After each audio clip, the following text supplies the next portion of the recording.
Aku juga mau ngerasain jadi adik,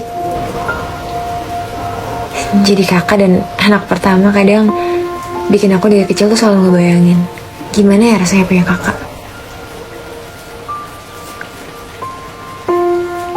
Gimana ya rasanya ada yang bisa aku jadiin role model, yang selalu bisa aku tanyain kalau misalnya aku lagi bingung atau banyak gak taunya sama beberapa hal di dunia ini. Ketika aku banyak gak taunya, ketika aku banyak bodohnya. Gimana ya rasanya punya orang yang udah lebih banyak tahu tentang banyak hal.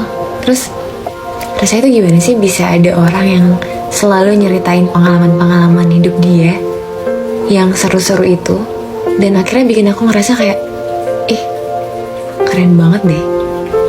Aku juga pengen kayak gitu kalau udah gede.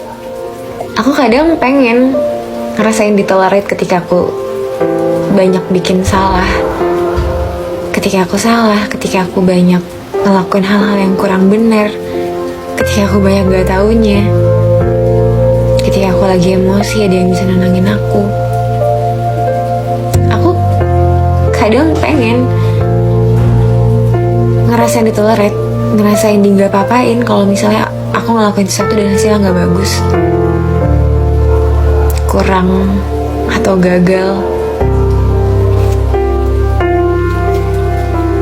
Aku pengen gitu punya sosok yang bisa bilang ke aku, gak apa-apa, kakak dulu waktu pertama juga kayak gitu kok. Pengen punya sosok yang kedekatannya tuh beda gitu, gak kayak aku deket sama mamaku atau sama adik-adik aku.